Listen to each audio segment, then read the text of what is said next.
Hi, I'm Massimiliano Tarozzi, coordinator and member of the advisory board of Angel.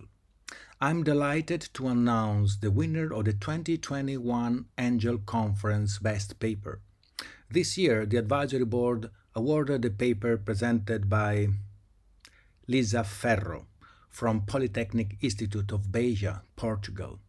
She presented at the conference a paper entitled The Key Role of Global Education and Critical Education in Promoting Gender Equality. Her paper focuses on the role of global citizenship education in contrasting gender inequalities, one of the more worrying social paradoxes in the modern neoliberal and globalized societies. She inquired how critical global citizenship education could contrast the gender stereotyping and discrimination in 4 Portuguese municipalities, in territories where patriarchal culture still prevails. In the background of the Sustainable Development Goals, contrasting gender inequalities is one of the most timely and urgent challenges for global citizenship education. Therefore, it's my great pleasure to introduce you the presentation by Lisa Ferro. Okay, just to let you know that I am a master's student at Polytechnic Institute of Beja, and I'm sharing this paper with Sandra Saúde, which is my tutor. So just to provide you a bit of context, well, consider that despite the many decades of public policies to promote gender equality, the national and the local plans for equality, and the inclusion of gender equality as a main subject in the national strategy for citizenship education in Portugal, gender inequality is still a structural social problem. Local actors, particularly municipalities and schools, play a fundamental role in implementing public policies to promote gender equality. And these 4 municipalities under study, they share an intermunicipal plan for equality, which is mainly focused on raising awareness. Despite all of that, high rates of domestic violence, dating abuse, female unemployment, workplace segregation, gender wage gap, and unequal performance of domestic tasks still prevail in the 4 municipalities. Considering that the main goal of the study we carried out is to explore and to characterize the social representations shared by the stakeholders with direct responsibility for the local implementation of public policies on the meanings, problems, and existing practices to promote gender equality.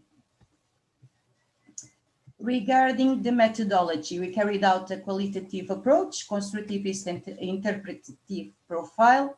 The data collection was made through 10 in-depth interviews.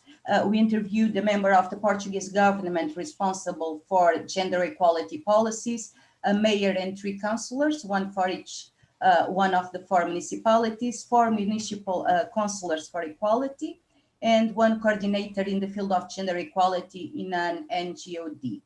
And then we carried out a thematic categorical analysis. I'm just presenting here some of the conclusions, a small part of the evidence and the ones that are related with the fundamental role of education in promoting gender equality that we can use for further reflection.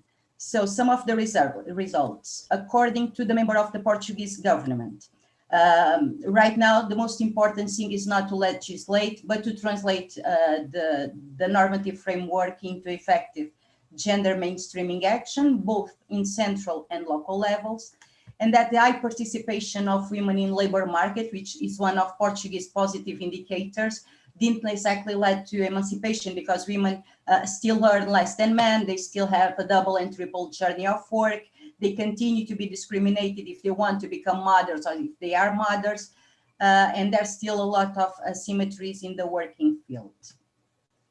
According to this member of the government, the persistence of violence in relationship is a result of some delay in the treatment of these matters in the field of education.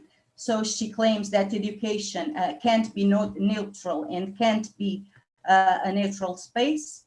Gender equality can be taught and should be treated in the education field as an area of knowledge and not exclusively through games and raising awareness. and that to ensure a correct interpretation of gender equality concept, it is fundamental to have data to spread the information and to be proactive. So it's important to do citizenship literacy and to raise awareness at schools, but reducing the intervention to that is not enough. It's urgent to provide tools that can teach, effectively teach how to change. According to the local stakeholders, the patriarchal culture is pointed out as the main cause for domestic violence, dating abuse, and female unemployment. The local problems in terms of gender inequality are only being addressed by raising awareness activities. And they claim that raising awareness, having children as the main target audience, is pointed out as the way to guarantee a correct interpretation of gender equality concepts and its assumptions. Some of the reflections that can emerge from these results are that it is consensual that despite universal value of gender equality and some progress that has already been made, there's still a long way to go. And another reflection is that the stakeholders, they have different views regarding the work already done, the causes of gender inequality, and the work that still needed to be done. On one hand, the government member points out the need for more action, more pro-action with effective results based on more than just raising awareness. On the other hand, the local stakeholders, they focus on raising awareness. They claim that what is possible is already being done, and that the patriarchal culture makes it difficult to change mentality. So they are a bit comfort with this situation. Some of the reflections upon the role of global citizenship and critical education in gender equality promotion.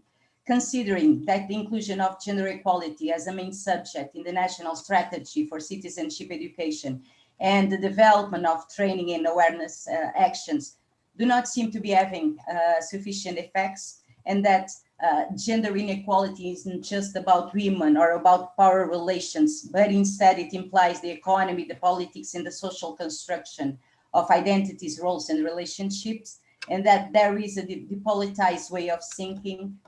It seems evident that the need to change practices, especially in the education field, investigating, analyzing, and understanding the actual root causes of women's exclusion, oppression, and marginalization, and more important, to question the structures and the systems in order to identify tangible solutions for more equal relationships and, of course, a better world.